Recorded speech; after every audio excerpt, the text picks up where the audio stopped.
안녕하십니까. 한국경영정보학회 10월 산학세미나에 오신 여러분 환영합니다. 저는 오늘 사회를 맡은 조선대학교 한지연이라고 합니다. 네, 반갑습니다. 네, 오늘 세미나 주제는 재무제표를 넘어서, 네, 반갑습니다. 네, 오늘 세미나 주제는 재무제표를 넘어 고객제표로입니다. 아마 학교에 계신 분들께서는 한 번쯤 들어보셨을 것 같은데요. 오늘 새롭게 새로운 지식을 알게 되는 시간이 되시길 바라고, 그리고 산업계에서 계신 분들은 기업의 전사적 관점에서 고객 전략을 어떻게 수립해 나가고 전개해 나가야 하는지 방향을 찾는 그런 기회가 되시길 바랍니다. 오늘 세미나는 다음과 같은 순서로 진행될 예정입니다. 우선 한국경영정보학회 회장님이신 김용 교수님의 우선 말씀을 시작으로 발표자이신 구원수 교수님의 간단한 양력을 소개드릴 거고요. 그리고 이어서 발표가 계속되겠습니다. 그러면 회장님 인사 말씀 부탁드리겠습니다. 네, 안녕하십니까. 한국경영정보학회 학회장을 맡은 김용입니다. 10월달 산학세미나에 참석해주신 모든 분들을 환영합니다. 한국경영정보학회 산학세미나는 그동안 디지털 비즈니스 트렌드, 디지털 전환, 클라우드 활용, AI 자산 운영, 기업형 챗봇 서비스 등 AI 비즈니스 활용 등에 대해서 심도 있게 다뤄왔습니다. 오늘은 고객제표라는 새로운 개념을 통해 기업의 미래 전략을 모색하고자 합니다. 이를 통해 고객이 행동과 성과를 한층 더 깊이 이해하며 새로운 비즈니스 기회를 탐색할 수 있을 것으로 기대합니다. 오늘 세미나에 귀한 시간을 내어 발표해 주시는 한성대학교 김형수 교수님께 감사의 말씀을 드리며 사회를 맡아서 진행해 주시는 조선대학교 함지연 교수님께도 감사드립니다. 한국경영정보학회는 다음 달 11월 산학 세미나로 생성형 AI 실습 무료 온라인 교육을 실시하고 11월 14일과 15일에 추계 학술 대회를 서울대학교에서 개최할 예정입니다. 경영정보학회 홈페이지에서 정보를 확인하시고 많은 관심과 참여 부탁드립니다. 감사합니다. 네, 회장님 인사 말씀 감사드립니다. 그럼 오늘 발표를 맡으신 김영수 교수님의 양력을 우선 간단하게 소개해드리고 이어서 발표를 진행하도록 하겠습니다. 네, 김영수 교수님께서는 현재 한성대학교 산업경영공학부 교수로 재직을 하고 계십니다. 또한 고객제표 사업단의 단장을 맡고 계시며 사단법인 한국 CRM 디지털 마케팅 협회장을 맡고 계십니다. 또한 제8대 한국 CRM 협회장을 역임하셨고요. 2011년도에는 노바사이언스 선정 글로벌 CRM 전문가 8인에 선정이 되기도 하셨습니다. 현재까지 약 20여 년 동안 70여 개 이상 기업의 CRM 전략과 그리고 고객 빅데이터 분석 관련 프로젝트를 꾸준히 진행해 오고 계십니다. 오늘 어렵게 이 자리에 오신 만큼 오늘 참석하신 분들께도 유익한 시간 되시기 바랍니다. 그리고 원활한 세미나 진행을 위해서 질문은 발표가 끝난 후 질의응답 시간을 이용해 주시면 감사하겠습니다. 그럼 김영수 교수님 발표 부탁드리겠습니다. 네, 안녕하세요. 네, 방금 소개받은 한성대학교 산업경영공학부에 있는 김형수라고 합니다. 뭐 이미 잘 알고 계신 분들도 많이 계시고 처음 인사드리는 분도 계시는 것 같아요. 이 KMIS 산학세미나가 굉장히 좋은 제도인 것 같고, 그리고 지금까지 굉장히 성황리에 이 회장님 주축으로 해서 되게 잘 진행이 되었는데, 제가 또 그 바통을 이어받아서 하게 돼서 개인적으로 굉장히 좀 영광이면서 또 잘해야 될 텐데 이런 좀 걱정도 되고 그렇습니다. 아무튼 뭐 짧은 시간이지만 그 고객제표에 대해서 좀 성실하게 제가 좀 설명을 드리고, 궁금한 점 있으시면 뭐 기탄 없이 질문 뭐 해주시면 좋을 것 같습니다. 자, 그러면은 화면 공유를 하면서 제가 시작을 하겠습니다.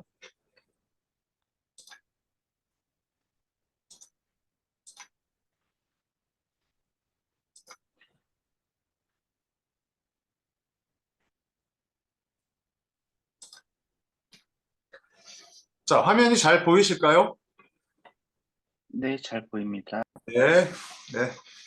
그러면은 시작하겠습니다. 제목이 재무제표를 넘어 고객제표로라는 좀 다소 거창한 그런 제목인데, 사실 이 제목을 사용하게 된 계기가 DBR 이미 아시는 분들도 계시겠지만 DBR의 고객제표가 처음 소개가 되면서 뭐 사실 DBR과 같은 저널에서는 그 아티클 원래 이제 저자들이 기고를 할 때 사용하는 제목이 있는데 그쪽 편집 쪽에서 그 제목을 좀 이렇게 나이스하게 바꾼다고 바꾸는 그런 과정이 있어요.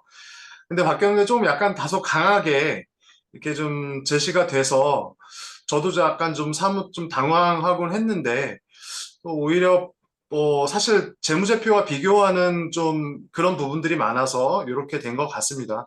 그리고 사실 그래서 그 뒤로도 계속 요 제목을 쓰면서 강연이나 뭐 이런 것들을 좀 하고 있고요. 그래서 오늘 세미나 제목도 재무제표를 넘어 고객제표로라고 이렇게 이름을 지었습니다. 그리고 저희 그 고객제표는 지금 저희가 이제 속해 있는 한국경영정보학회뿐만 아니라 DBR을 발행하고 있는 동아일보 미래전략연구소나 CRM 디지털 마케팅 협회 그리고 한국경영학회도 이제 공동으로 같이 후원을 하면서 고객제표가 확산되기를 그런 바라는 마음에서 많이 응원해주고 도와주고 있는 그런 후원 기관으로 같이 참여를 하고 있습니다. 오늘 전체적으로 소개해드릴 내용은 이 고객제표를 왜 만들었는지, 개발 배경에 대해서 설명을 드리고요. 그 다음에 이제 고객제표의 핵심적인 그런 내용들, 고객제표 소개를 드릴 예정입니다. 그리고 마지막으로 고객제표 최근 한 6개월 동안 시범 사업을 진행해 왔는데 그 고객제표에 관련된 추진 현황들, 이런 부분들 간단하게 말씀드리고 오늘 세미나를 정리할까 합니다. 네, 먼저 개발 배경인데요. 자, 기업들이 보통 기업의 어떤 전사적인 최종적인 경영 성과를 평가할 때 재무제표를 가지고 경영 평가를 하죠. 재무제표가 당연히 기업의 어떤 성과 평가를 하는데 중요한 기준이 되는 것은 당연합니다. 네, 당연하고요.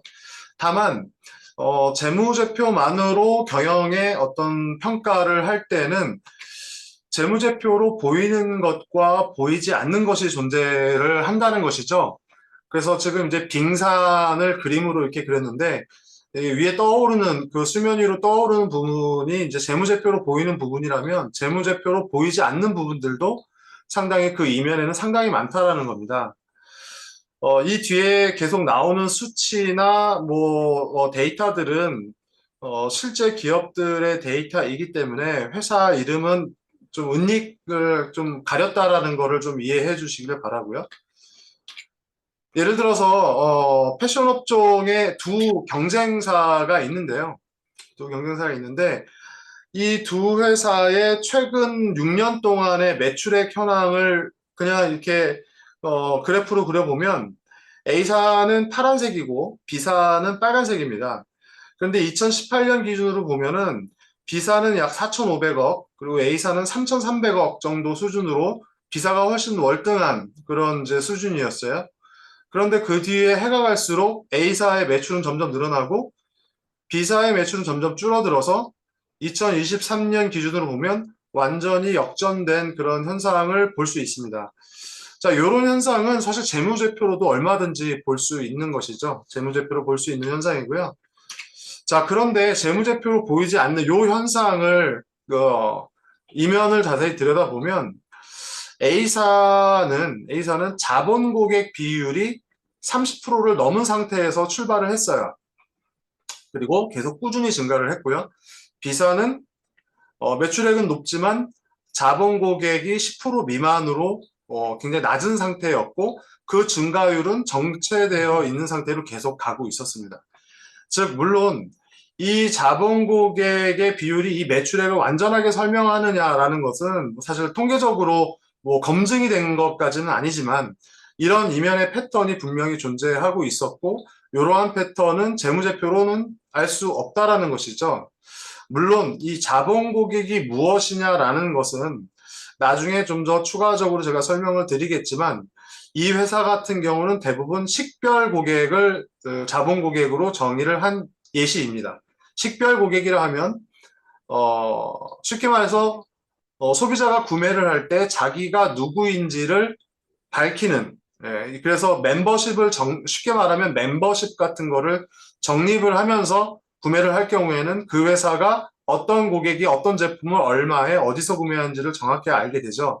그럼에도 불구하고 우리가 일반적인 편의점에서 그냥 음료수 하나 살 때 뭐 굳이 멤버십을 적립을 안 하는 분들이 많죠. 이런 분들은 식별되지 않는 고객이에요. 예. 그런 상태고 사실 이 현상만 보더라도 우리는 결과의 함정에 빠질 수가 있다. 즉 재무제표상에서 나타나는 매출의 현황은 결과일 뿐이고 그 원인을 설명하지 못한다라는 것이죠. 또 하나의 사례를 보면 여기 지금 그 B2B IT 서비스 업종의 C사라고 이제 명칭을 정했는데 한 회사를 보면 이 회사의 2023년 당기 총 영업이익률은 13.6%였습니다. 요것도 역시 재무제표의 손익계산서상으로 쉽게 알 수 있는 정보죠. 쉽게 보이는 겁니다. 그런데 사실 이 회사 같은 경우는 이 회사의 자본 고객에 대한 영업이익률을 따로 계산해보고 부채 고객에 대한 영업이익률을 따로 계산해보면 자본 고객 영업이익률은 18.9%고 부채 고객 영업이익률은 마이너스 3.4%예요. 그래서 부채 고객은 오히려 기업 손실을 초래하고 있다는 것이죠. 그래서 결국엔 이 13.6%라는 것은 평균적인 영업이익률에 지나지 않다라는 것이죠. 그래서 이것은 우리가 흔히 알듯이 평균의 함정에 빠져 있는 그런 현상이라고 볼 수 있습니다. 그래서 재무제표상의 손익계산서 영업이익률은 이 상이한 두 개의 완전히 다른 고객 그룹의 영업이익률의 평균일 뿐이다라는 것이죠. 또 있습니다. F&B 업종, 그 식음료 업종의 D사 같은 경우는 실제로 얼마 전에 끝났던 고객제표를 진행했던 회사인데 우리가 그 재무제표상의 그 현금 흐름표를 보게 되면 영업에 의한 현금 흐름, 재무활동에 의한 현금 흐름, 투자활동에 의한 현금 흐름 이렇게 나오는데 가장 중요한 게 기업에서는 당연히 영업에 의한 현금 흐름이죠. 이 영업에 의한 현금 흐름이 2023년이 전년도 대비 약 39억 원, 7.9% 정도가 감소한 걸로 나타났습니다. 이것도 역시 재무제표의 현금 흐름표를 통해서 충분히 우리가 알 수 있는 건데요. 이게 사실은 이 영업 현금 흐름이 떨어진 이유를 가만히 살펴보면 이 내부적 원인, 이 회사 같은 경우는 크게 영업하는 채널을 직영 채널과 파트너 채널로 구분을 할 수 있는데 이 직영 채널에 대한 그 고객의 흐름이 유입 유출을 따져보니까 마이너스 22만 명이 나왔고요. 파트너 채널 같은 경우는 9만 7천 명이 플러스가 됐습니다. 그런데 이 고객들의 손익 현금 흐름을 따져보니 직영 채널에서는 마이너스 54억이 나타났고 파트너 채널에서는 불과 12억 정도가 추가가 됐다는 것이죠. 그래서 이 구체적인 영업에 의한 현금 흐름이 마이너스가 된 이유가 이 직영 채널에 의한 고객 수의 어떤 감소를 통해서 나타난 그 원인을 이 재무제표상으로는 알 수 없다라는 것이죠. 이것은 전형적인 외형의 함정이라고 볼 수 있고 현금 흐름의 굉장히 가장 중요한 영역인 그 영업에 의한 현금 흐름의 외형만을 볼 경우에는 마찬가지로 그 원천을 파악할 수 없다. 그리고 마지막으로 리테일 업종 한 회사를 좀 예를 들고 싶어요. 리테일 업종 E라고 표시한 이사 같은 경우는 여기 이마트는 아닙니다. 이사라고 공교롭게 되어 있는데 이마트는 아니고요. 매출액이 3.3%가 증가했는데 자본 변동표 내에 이익 잉여금이 9.4%가 감소를 하는 좀 약간 특이한 현상이 발생이 됐어요. 그런데 이 현상 역시 재무제표의 자본 변동표를 통해서 충분히 우리가 알 수 있는 정보라는 것이죠. 그런데 이 이익 잉여금이 감소한 이유를 보면 자세히 살펴보면 전체 고객을 총 5분위로 나눴을 때, 전체 총 고객을 매출 기준으로 5분위로 나눴을 때, 이 상위 그룹에 있는 고객은 고객 기업당 그 단위 매출 금액이 크거든요. 소위 이제 객단가라고 얘기를 하는. 그래서 수익성이 높은 고객들이죠. 이 4분위와 5분위에 있는 고객들의 그 긍정적인 변동률이라고 할 수 있는 신규 유입률과 상승률은 합하면 33.8%인데 하락과 이탈이라고 하는 좀 부정적인 변동률을 보면 52.4%예요. 그러다 보니까 이 회사 같은 경우는 상위 충성 고객 그룹에 대한 변동 지수가 마이너스 18.6에 해당하는 그런 안 좋은 지수로 나타나는 것이고, 그러다 보니까 사실 1분위, 2분위의 고객이 늘었어도 4분위, 5분위에 대한 충성 고객의 어떤 변동률이 안 좋게 나오다 보니까 실질적인 이익 잉여금이 감소하는 그런 현상으로 나타났다라고 볼 수가 있고요. 이런 현상은 집계 함정이라고 볼 수 있습니다. 그래서 집계 결과만으로는 순이익의 증감을 전혀 설명하지 못하고 있다. 그런 부분들이고, 이런 지금 말씀드렸던 이 네 가지의 어떤 함정, 이런 부분들이 재무제표만으로 경영성과를 평가했을 때 갖게 되는 그런 한계가 보인다라는 것이죠. 그래서 요약을 하자면 재무제표가 몇 가지 한계점이 있는데요. 재무제표는 사실 100년 이상 된 그런 기업의 성과평가 제도입니다. 100년 이상 됐기 때문에 대량 생산 체제의 기반의 어떤 기업 평가 시스템을 우리는 그대로 사용하고 있는 것이고요. 따라서 그러다 보니까 경영 성과의 과정이 누락되어 있고 최종 결과만을 강조하고 있다는 것이죠. 그래서 이미 앞에서 본 바와 같이 재무제표는 결과의 함정, 평균의 함정, 외형의 함정, 집계의 함정을 본질적으로 가질 수밖에 없는 그런 특징을 가지고 있다. 그리고 우리가 사실 모든 기업이 지난 10년 이상 동안 이렇게 외쳐왔던 고객 중심 경영, 고객 만족 경영, 이 고객이라는 테마가 늘 들어가고 있는데, 정작 기업들의 총체적인 경영 평가를 할 때는 이 고객이라는 개념은 싹 빠져 있다는 것이고, 재무제표 안에도 고객이라는 개념은 아무리 찾아내야 찾을 수가 없다라는 그런 문제가 있다는 것이죠. 따라서 재무제표는 최종적인 결과를 판단하는 데는 도움이 되지만 성과 개선을 위한 전략적인 통찰력을 얻기에는 좀 어렵다라는 그런 기본적인 한계를 가지고 있다고 볼 수 있습니다. 그래서 고객제표라는 것이 필요하다고 말씀드릴 수가 있겠고요. 고객제표는 그래서 지금까지 본 바와 같이 재무제표의 한계를 좀 보완한 고객 중심의 전사적인 경영평가 시스템이고요. 직접적으로는 기업의 고객 전략을 근본적으로 개편할 수 있는 기회나 근거를 제시하는 목적을 가지고 있습니다. 그래서 고객이 결국엔 기업의 어떤 성장이나 매출의 가장 중심이 되는 근본인데, 이거를 놓치지 않고 고객을 중심으로 한 경영평가 시스템이다라는 것이고요. 대신에 재무적 관점의 기업평가 표준체계인 재무제표를 고객 관점의 평가체계로 단순하게 전환을 한 겁니다. 그래서 약간 어떻게 보면은 그 콜럼버스의 달걀처럼 너무나 단순한 거 아니냐 이렇게 생각을 할 수가 있어요. 그래서 좀 단순하고 어떤 면에서는 좀 더 이제 좀 획기적인 그런 전사 고객 경영 평가 시스템이라고 볼 수 있고요. 뒤에서 또 말씀드리겠지만 여기서는 고객을 실질적인 기업의 자산으로 평가를 합니다. 사실 고객이 자산이다라는 이 캐치프레이즈는 굉장히 오래된 거지만 사실 그건 개념에 끝났거든요.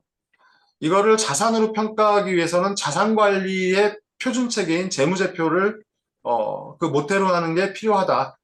그래서 고객을 실질적인 자산으로 평가하고 관리할 수 있는 아직까지는 없었던 그런 고객평가 시스템입니다.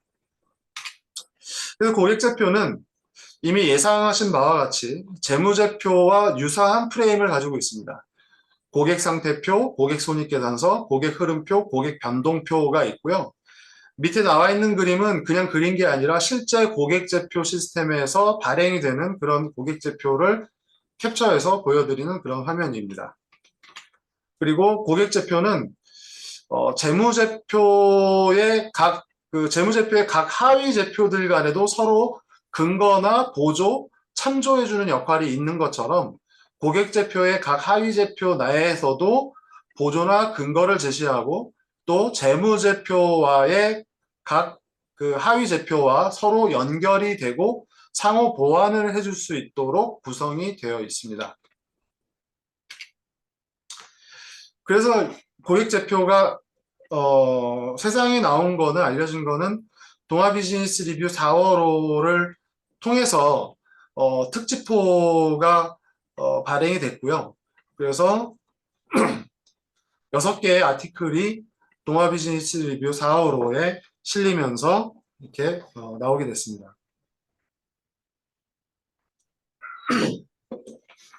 그리고 뭐 그 뒤에 뭐 동아일보라든가 뭐 여러 그 매체에서 계속 고객제표를 좀 소개해 주고 있었고, DBR에서는 이 고객제표가 뭐 시간이 좀 걸릴 수는 있지만 중장기적으로 기업의 경영평가 쪽에 좀 새로운 그런 패러다임으로 자리 잡을 수 있겠다라는 그런 가능성을 봐주셔서 그 뒤로 어떤 연재 형태 방식으로 계속 그 아티클을 실어주고 있고요.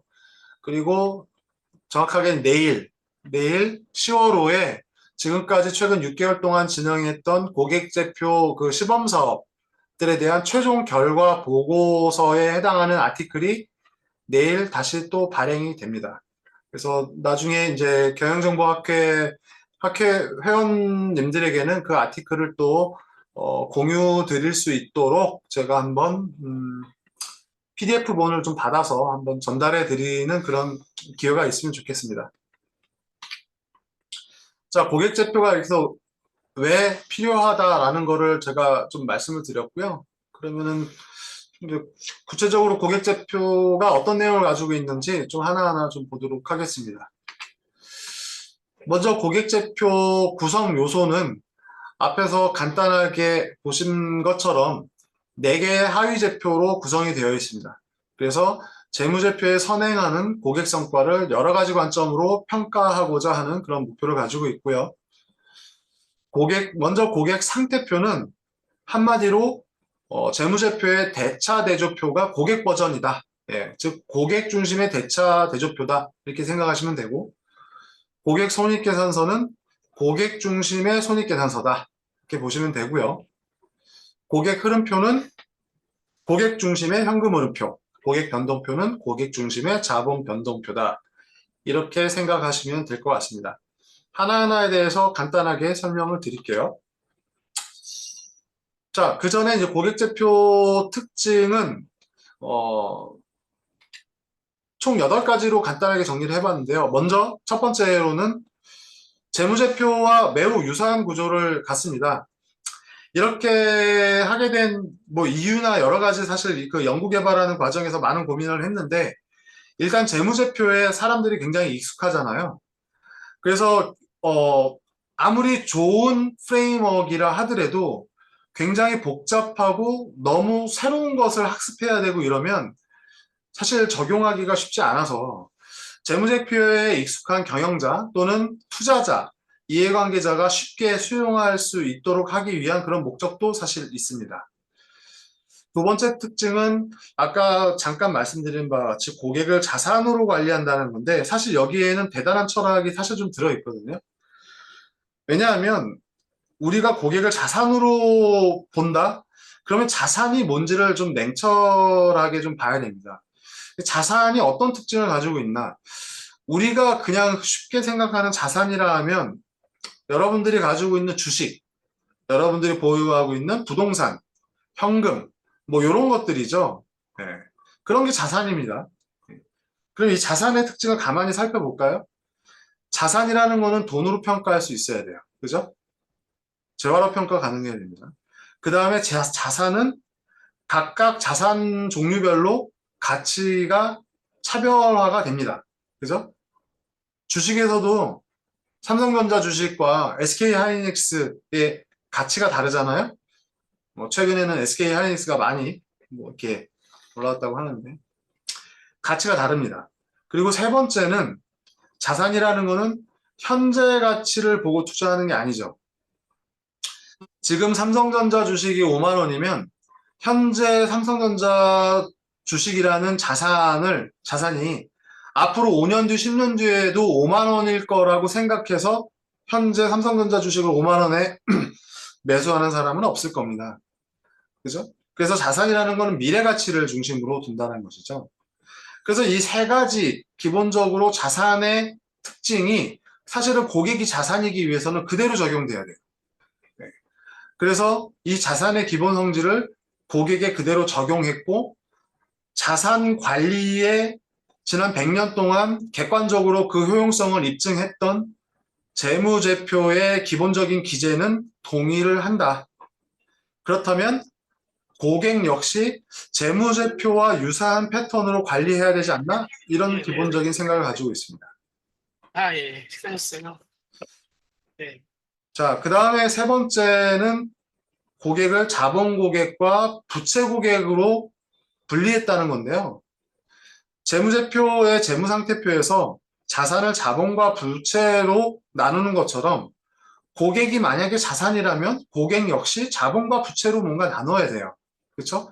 그렇기 때문에 자본 고객과 부채 고객으로 분리해서 기업의 전체 성과를 관리하겠다는 거고요. 그리고 고객 유형별로 이렇게 자본 고객과 부채 고객으로 나눈다면 그 이후의 성과 관리도 자본 고객과 부채 고객의 공헌이익과 영업이익을 분리해서 어떤 평균의 함정을 극복해야 되겠다라는 그런 취지가 필요할 겁니다. 다음 다섯 번째는 현금 흐름처럼 고객 흐름도 평가를 해야 되는 거죠. 우리 몸에 피가 잘 돌아야 되는 것처럼 기업에 기본적으로 현금이 잘 돌아야 되잖아요. 그렇기 때문에 현금을 파악하는 건데 기업이 창출하는 현금의 기본적인 그 원천이 고객에 있기 때문에 고객의 흐름을 평가하는 건 자연스럽다라는 생각입니다. 그래서 고객의 흐름을 영업 방식이나 영업 채널별 고객 흐름을 측정해서 기업 경영의 어떤 안정성, 그 다음에 지속 가능성 이런 부분들을 고객 흐름으로 우리가 좀 볼 수 있겠다. 그런 개념입니다. 자, 그다음에 여섯 번째는 고객 충성도라는 거를 많이 우리가 들어왔죠. 그리고 많이 쓰고 있고, 네. 이런 고객 충성도는 뭐 여러 가지 방법으로 측정을 할 수 있는데, 기본적인 어떤 정량적인 그런 고객 충성도, 뭐 RFM을 쓰기도 하고 단순히 모니터리 지수를 이용하기도 하는데, 이런 고객 충성도를 고객 등급별로 고객의 변동 현황을 통해서 볼 수 있어야 된다는 것이죠. 그래서 결국엔 기업의 어떤 매출의 변화가 생길 때는 사실은 이게 그냥 기존의 매출의 어떤 베이스가 그대로 있는 상태에서 플러스되고 마이너스된 게 아니거든요. 사실은 기존의 어떤 매출 베이스가 그 안에서도 굉장히 많이 바뀌거든요. 이런 매출의 변화 형태를 어떤 고객 등급별의 어떤 고객 충성도의 변화로 우리가 설명을 하면 좋겠다. 그런 것들을 좀 포착하는 게 고객제표의 여섯 번째 특징이고요. 그리고 재무제표와 마찬가지로 고객제표의 모든 평가지표들은 어떤 시각적인 시계열의 어떤 변동 현황을 볼 수 있어야 되겠다. 뭐 이런 거. 그 다음에 재무제표와 마찬가지로 지금도 저희가 이제 그렇게 하고는 있는데 경쟁사나 동종업종 또는 상위 단위의 어떤 산업평균들과 좀 비교를 해서 자기 회사의 어떤 상대적인 비교 우위나 열의 요소를 좀 파악해서 어떤 전략적인 그런 방향을 잡는데 좀 필요하지 않겠나. 그런 부분들도 함께 제공해야 되지 않나. 이런 생각을 가지고 있고 그런 부분들이 고객제표에 좀 녹아들도록 하고 있습니다. 이렇게 한 8가지 정도의 특징의 고객제표라고 좀 볼 수가 있겠고요. 어떤 기업에게 고객제표가 필요한가? 사실 여기에 나와 있는 것들은 저희가 이제 이 많은 기업들하고 이제 시범 사업이나 뭐 또는 이제 파일럿 테스트 같은 걸 통해서 여러 업종의 기업들을 적용을 하면서 사실 보통 사전 면담이나 이런 것들을 하거든요. 일단 뭐 프로젝트 과정상에서는 킥오프 미팅 같은 거를 통해서 그 회사가 왜 하고 있고 왜 이런 거를 고객제표를 필요로 하고 있고 또 회사의 상황이 어떻고 이런 관점에서 뭐 이렇게 얘기를 쭉 나누다 보니까 되게 이런 것들이 좀 이게 도출됐다라는 것이죠. 그래서 이런 간단한 체크리스트를 통해서 이러한 지금 총 한 9가지 정도 나와 있는데 여기 나와 있는 상태에서 우리 회사가 여기 좀 해당이 된다. 그러면은 좀 뭐 여기서 9개 중에서 3가지 이상에 해당된다면 고객제표를 도입하는 것이 좀 필요하지 않나 이런 좀 생각을 하게 됐고 사실은 오늘 강의 맨 마지막에 잠깐 보여드리겠지만 그래서 고객제표의 적합성이 제 생각에는 고객이 존재하는 모든 기업에 적용하지만 필요하지만 사실은 그 적합도 정도가 좀 업종마다 좀 다를 수는 있거든요. 회사의 상황마다. 그래서 적합도라는 거 사전 진단을 해드리고 있습니다. 지금 최근에 다시 이제 시작을 한 건데 그 부분은 그 내용들이 여기에 있는 내용들을 이용해서 정량적으로 평가를 하고 그 점수를 수치화하는 데도 사용하고 있습니다. 자, 그러면 고객제표의 그 구체적인 4가지가 어떤 부분인지 좀 간단하게 좀 보도록 하겠습니다. 고객 상태표는 앞서 간단하게 소개시켜 드린 바와 같이 전체 고객을 자산 고객이라고 보고요. 이 자산 고객을 자본 고객과 부채 고객으로 나누어서 봅니다. 요거는 우리가 재무상태표, 재무제표의 재무상태표를 보면 지금 보시는 바와 같이 자산을 부채와 자본으로 보고 이 양쪽의 총계가 밸런스가 맞아야 되죠. 그래서 우리가 이 밸런스 시트라고도 얘기를 하죠. 대차대조표 뭐 이렇게 얘기도 합니다. 사실 이 컨셉이 그대로 고객 상태표로 넘어온 겁니다. 자산 고객의 총계 그리고 부채 고객과 자본 고객의 각각의 총계 합계가 서로 일치하도록 되어 있습니다. 그래서 이게 고객 상태표의 실제 모습인데요. 좀 섹션을 구분해서 좀 보면은 맨 위쪽에 고객 상태표에서 중요하다고 판단되는 좀 핵심 평가 지표들만 끄집어내서 스코어 카드 형태로 좀 보여주고 있고 그 아래 2번 섹션이 고객 상태표의 메인 내용입니다. 그래서 자산 고객, 부채 고객, 자본 고객에 대한 그 각 영역의 총 매출액, 그 다음에 고객 수, 평균 매출액, 그리고 자본 고객, 부채 고객에 대해서는 각각 고객 그룹의 고객 수뿐만이 아니라 고객 그 비율, 그다음에 평균 매출액 이런 것도 다 이제 계산을 하고요. 밑에 3번에 해당하는 내용은 이제 이 단연간에 계속 반복적으로 측정하고 관리할 경우에는 당연히 시계열 자료를 같이 제공하고 있고 마지막 아래쪽은 이 고객 상태표에서 중요한 몇 가지 지표들에 대해서 업종 평균과 대분류 산업 평균을 비교해서 제시를 하고 있습니다. 자, 그 다음에 고객 손익 계산서는 고객의 자본 고객과 부채 고객으로 앞에서 이제 나눴기 때문에 각 고객 그룹에 대한 변동비와 고정비를 고려해서 고객 유형별 공헌이익과 고객 영업이익을 파악하기 위한 고객 제표다라고 볼 수 있습니다. 그래서 우리가 일반적인 손익계산서의 구조를 보면 매출액에서 매출 원가 빼서 매출 총이익을 계산하고 거기에서 판매관리비라는 거를 계산을 해서 영업이익을 산출하게 되죠. 그래서 사실 손익계산서에 당기순이익도 물론 중요하지만 영업이익이 굉장히 중요하고 우리가 기업가치평가를 할 때 영업이익을 굉장히 중요하게 보는 지표로 쓰게 되죠. 고객 손익계산서도요. 결국에는 영업이익인데 여기서는 고객 영업이익이라고 합니다. 그러나 이 계산되는 과정이 손익계산서에서는 조금 다릅니다. 일반적인 손익계산서와는 조금 다른데 이 판매관리비라는 거를 변동비와 고정비로 구분을 합니다. 이미 이쪽을 뭐 이미 알고 계시는 분들도 많이 계실 것 같아서 자세한 설명을 드릴 뭐 필요는 없지만 어쨌든 매출액에서 변동비를 빼면 그게 공헌이익이 되고요. 이 공헌이익에서 고정비를 빼면 그것이 비로소 영업이익이 됩니다. 그런데 이거를 고객별로 구분하기 때문에 고객 영업이익이라고 붙인 거고요. 그래서 총고객에 대해서 하게 되면 총고객에 대한 총고객 영업이익은 재무제표 손익계산서에서 계산되는 영업이익과 정확하게 일치하게 됩니다. 그리고 이것을 나눴을 때 자본 고객과 부채 고객에 대한 각각의 자본 고객 영업이익, 부채 고객 영업이익이 나오게 되고 자본 고객 영업이익과 부채 고객 영업이익의 합산이 총 고객 영업이익으로 계산이 되게 됩니다. 예.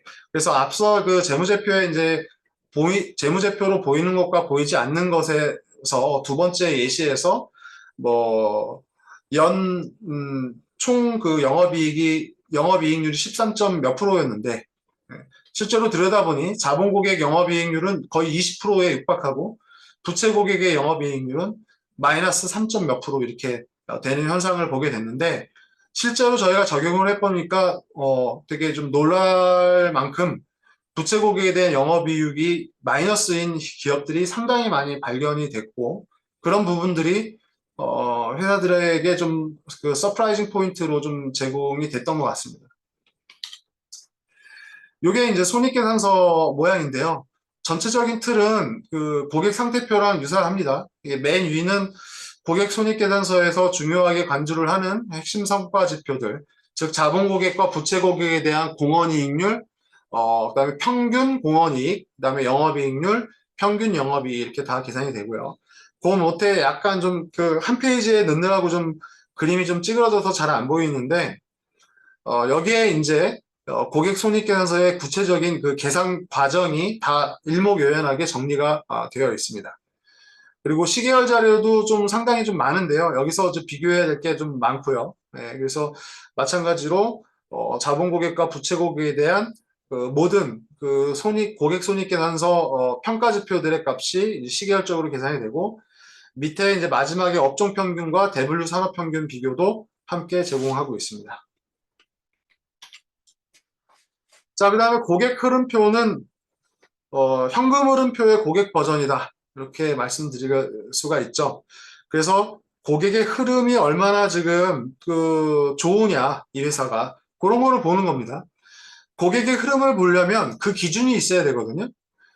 고객 흐름표에서는 기업이 고객을 창출하는 영업 방식이나 영업 채널에 따라서 봅니다. 그래서 영업 방식은 여러 가지 기준이 있을 수 있지만 일반 영업, 특별 영업, 제휴 파트너십 영업 이렇게 영업 방식으로 볼 수가 있고요. 영업 채널에 따라서 본다면 앞에 잠깐 예시가 나왔었는데 직영 채널 또는 파트너 채널 이렇게 구분해서 보게 됩니다. 아무튼 이 고객 흐름의 기준에 따라서 고객의 유입, 유지, 유출을 파악해서 전체적인 고객 흐름의 어떤 그 원활함 이런 부분들을 다 보게 되는 거죠. 그래서 우리가 현금 흐름표에 현금을 창출하는 세 가지 방식, 그죠? 영업 활동에 의한 현금 흐름, 투자 활동에 의한 현금 흐름, 재무 활동에 의한 현금 흐름. 그래서 단기에 총 현금 흐름이 나타나듯이 우리 고객제표의 고객 흐름표는 만약에 영업 채널을 두 가지로 나눴다면 직영 채널에 의한 고객 흐름, 파트너 채널에 의한 고객 흐름 이렇게 봐서 유입 고객, 유지 고객, 유출 고객 나오고 그래서 단기의 고객 흐름이 결국엔 산출이 되는 그런 간단한 계산 방식이 도출이 되게 됩니다. 그래서 요 그림이 고객제표의 어떤 고객 흐름표의 어떤 실질적인 모습이라고 볼 수 있고요. 구조는 마찬가지고요. 예, 맨 위에 이제 고객 흐름표의 핵심 성과 지표들이 스코어카드 형태로 제시되어 있고 그 아래 고객 흐름표의 본질적인 이 고객 흐름표 자체 내용이 들어가 있고 그 아래 시계열 자료 그리고 그 밑에 업종 평균, 산업 평균 이렇게 제시를 하고 있습니다. 마지막으로 고객 변동표입니다. 마지막으로 고객 변동표는 고객의 변동을 다 보는 거거든요.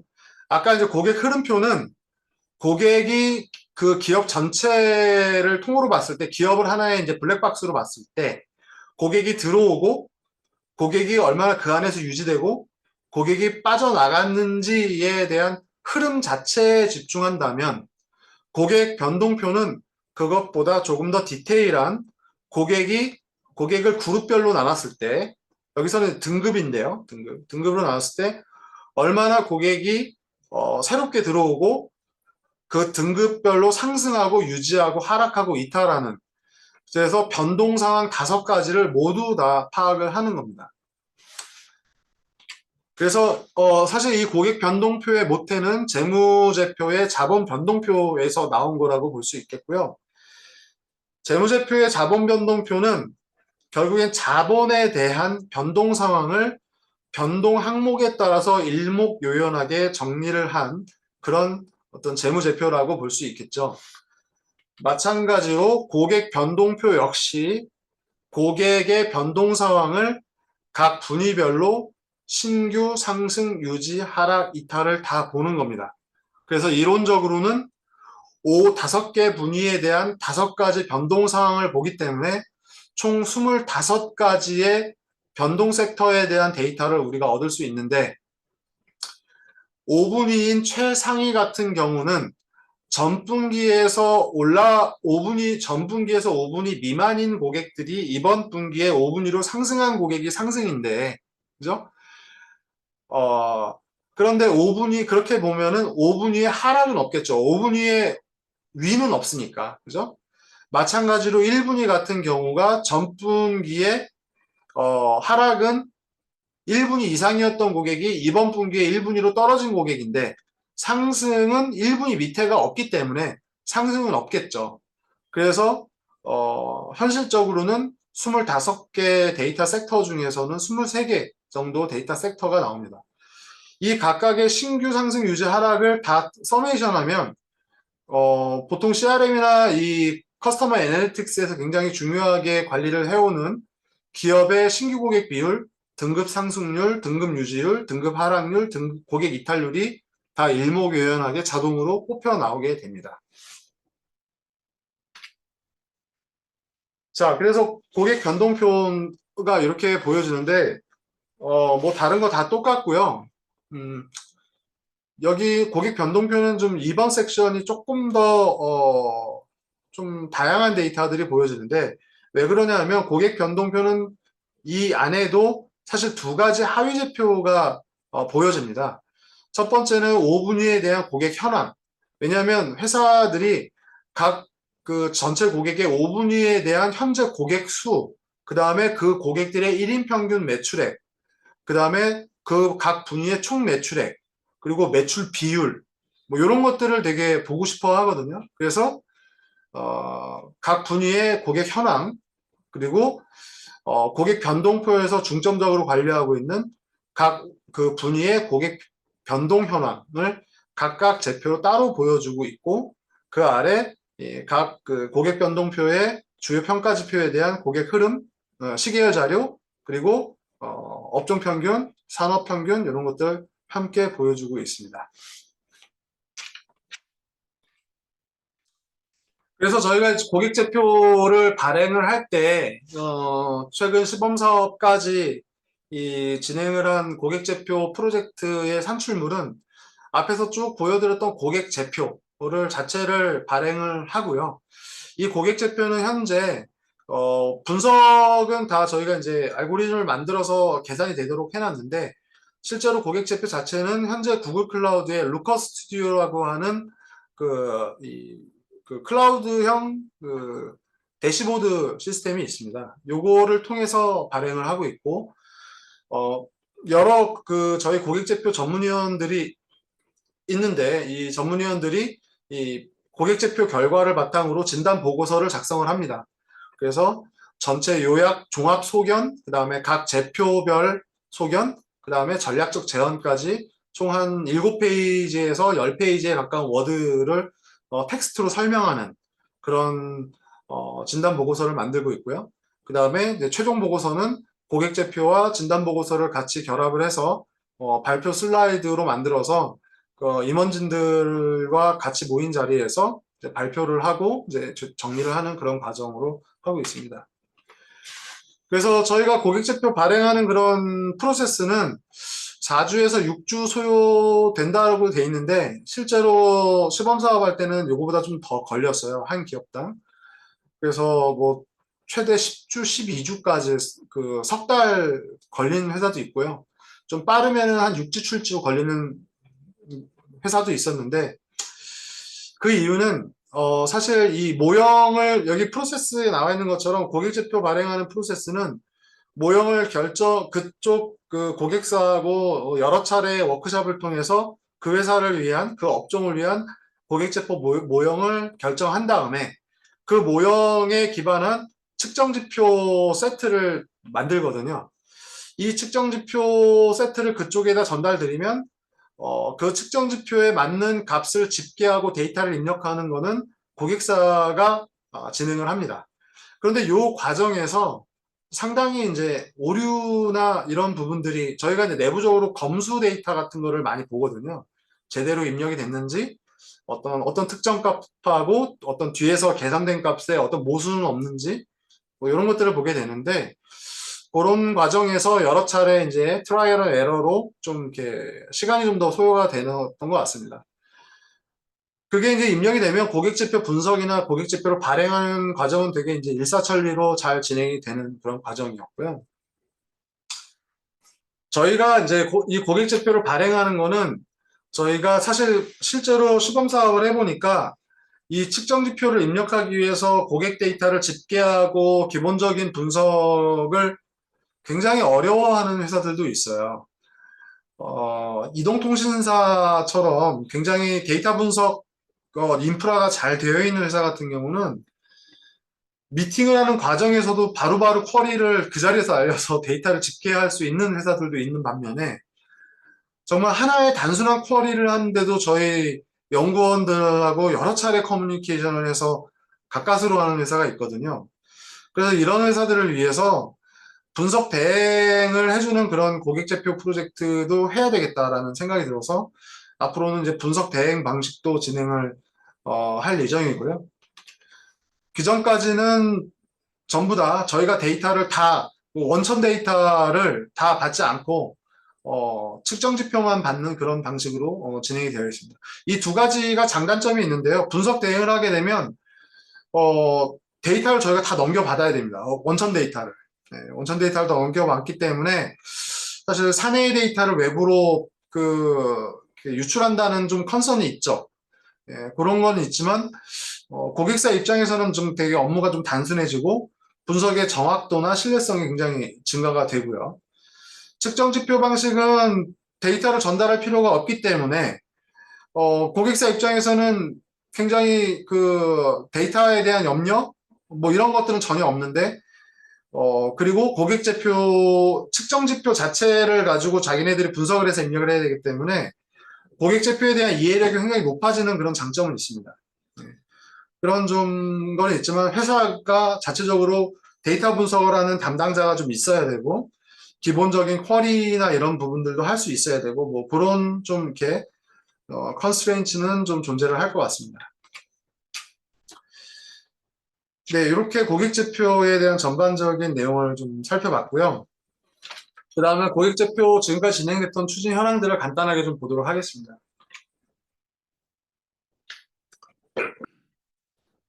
고객지표는 목표는 당연히 그 모든 업종에 다 고객지표를 적용을 하는 그런 거 목표를 가지고 있는데 저희가 다양한 회사들에 이제 적용을 해보기 위해서 물론 여기 나와 있는 지금 리스트된 회사는 시범사업뿐만 아니라 저희가 그 사실 시범사업 그 DBR에 노출되기 전에 이 모델을 초기 모델을 개발하면서 이 파일럿 테스트를 한 기업들도 있거든요. 그런 회사들 업종들 포함하고 현재 이제 그 본사업 진행하기 위해서 논의되고 있는 회사들도 포함을 해서 지금 완료가 됐냐, 뭐 진행이 중이냐, 뭐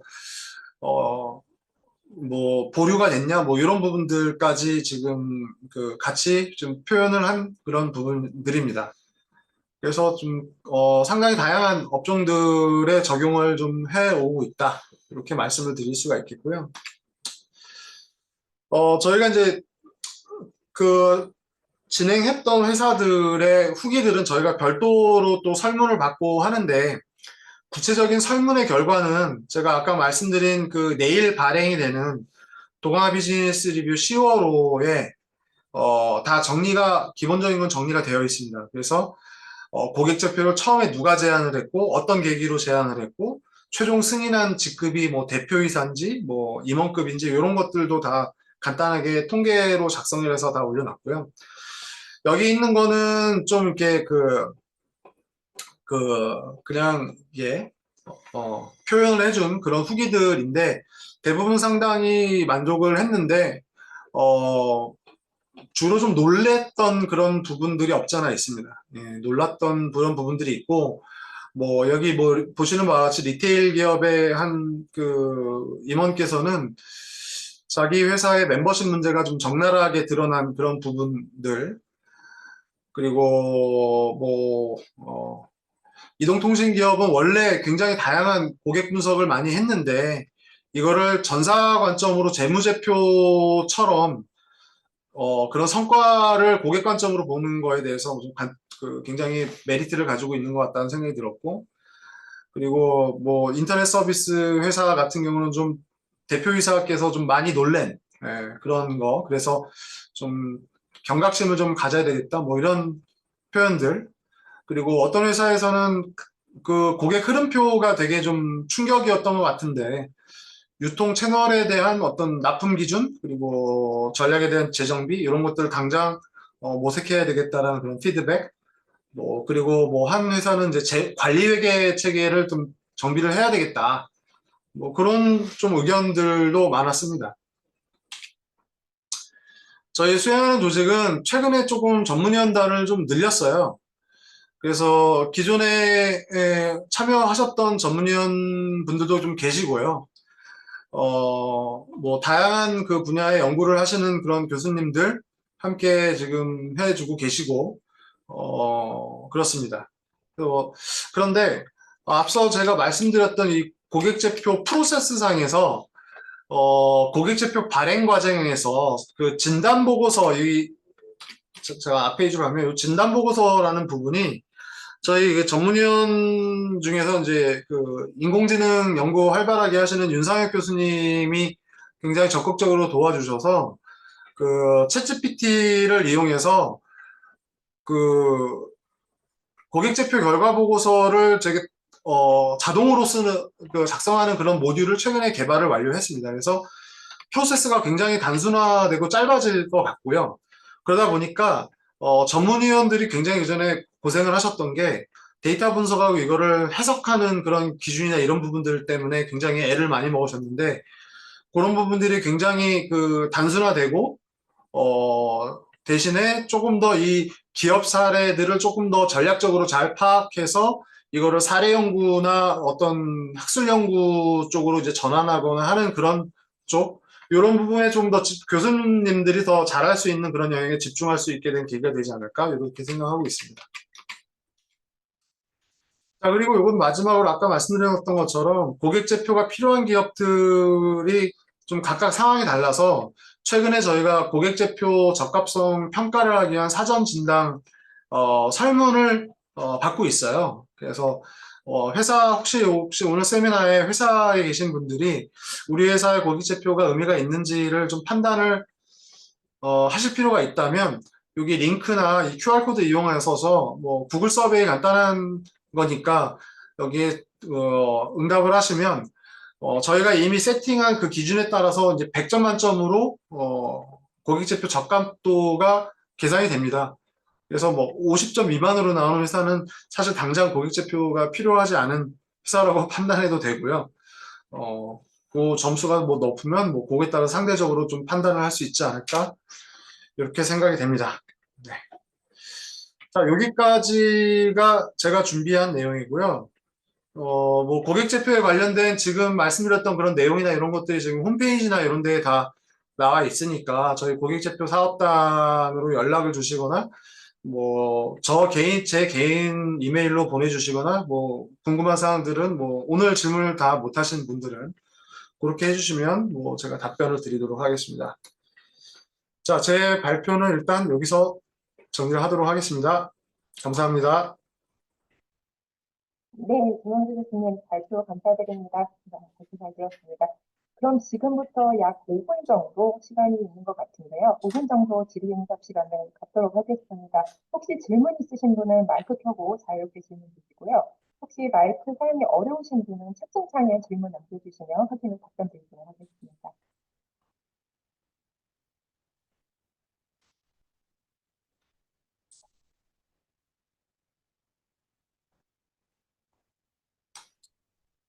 네, 지금 채팅창에 질문이 하나 올라왔는데요.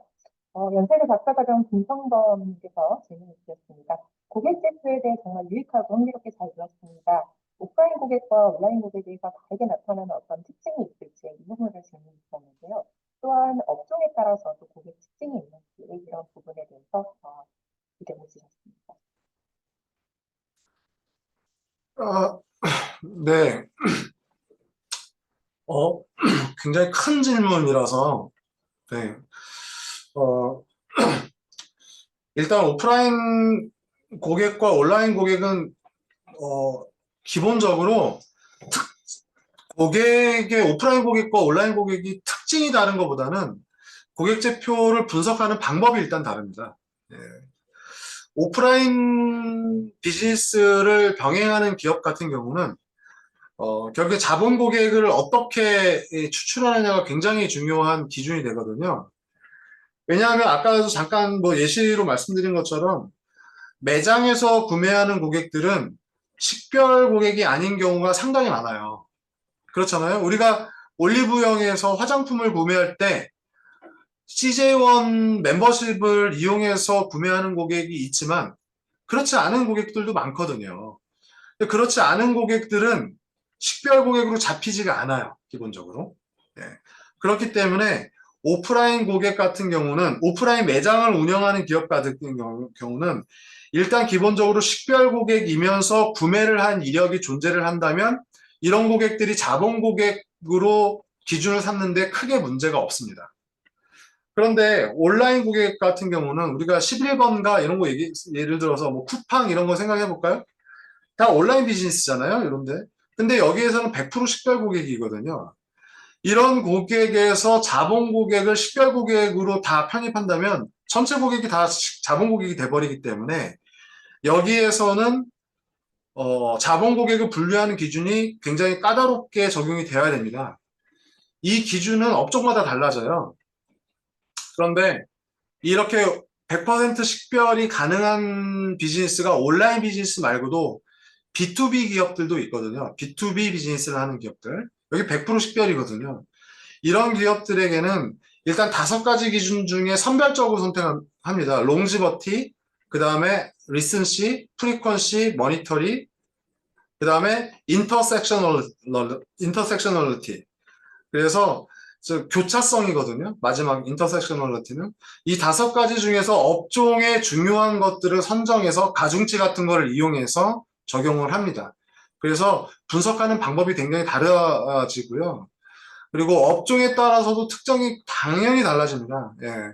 그런데 이게 여기서 얻어진 통찰력은 굉장히 많은데 너무 많아서 제가 일일이 설명드리기는 어려울 것 같고 내일 발행이 될 DBR 아티클에 아마 잘 요약이 되어 있을 겁니다. 그래서 그거 보시면 좀 업종에 대해서 좀 서프라이징한 그런 상황이나 이런 부분들도 좀 보시지 않을까 이렇게 생각이 됩니다. 뭐 한 가지 그냥 대표적인 거 그냥 지금 딱 떠오르는 거를 보면 100% 식별 고객 중에서 이동통신사 같은 경우는 이동통신사가 공교롭게도 원래 저희가 시범사업 원칙이 한 업종당 한 회사만 선별하는 거였는데 이동통신사는 3개 회사 중에 2개 회사가 진행할 수밖에 없는 상황이 됐어요. 그래서 공교롭게도 각 회사는 비교 수치를 알려주지 않지만 저희 내부에는 다 알고 있거든요. 그런데 공통적인 것도 있고 굉장히 차이가 나는 것들도 있어요. 근데 이 이동통신사 같은 경우 굉장히 특이한 게 고객에 대한 영업이익률이 굉장히 낮습니다. 예, 굉장히 낮아서 우리가 이동통신사 같은 경우는 이동통신의 본질적인 사업만으로는 그 회사가 수익성을 향상시키는 데는 근본적으로 한계가 있다는 것을 데이터로 바로 알 수가 있었어요. 그래서 굉장히 부가적인 사업이나 이런 것들로 갈 수밖에 없겠구나. 뭐 이런 좀 상황도 있었고요. 모든 업종에 공통적으로 생겼던 현상은 전체적으로 고객 수가 감소하고 있다는 거. 예, 이게 전년 대비 고객 수가 대부분의 업종에서 감소를 하고 있다는 거. 예, 그래서 좀 불황이구나, 진짜. 예, 이런 부분이 조금 있었다. 네. 그런 정도 일단 마무리하겠습니다. 네. 네, 교수님 답변 감사드립니다. 혹시 또 다른 질문 있으시면 채팅창에 남겨주거나 마이크 켜고 질문을 해주셔도 좋겠습니다.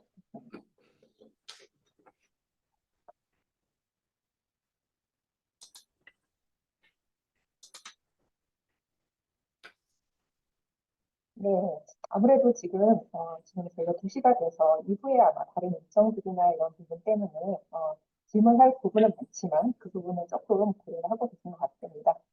추가적인 질문이나 이런 부분은 김영수 교수님 이메일로 연락을 주시면 성실과 답변을 드리도록 하겠습니다. 또한 아울러 내일 발행되는 DBR을 통해서 오늘 못다 하신 질문들이나 궁금한 사항 다소 해결이 되셨으면 하는 바람이 있습니다. 네, 오늘 많은 분들께서 관심을 갖고 참석을 해주셔서 다시 한번 감사드린다는 말씀 전하고 싶습니다. 유익한 시간 되길 바라면서 이상으로 한국경영정보학회 10월 산학 세미나를 마치도록 하겠습니다. 오늘 발표해주신 김영수 교수님 다시 한번 감사드립니다. 네, 그럼 모두 좋은 하루 되시기 바랍니다. 네, 감사합니다.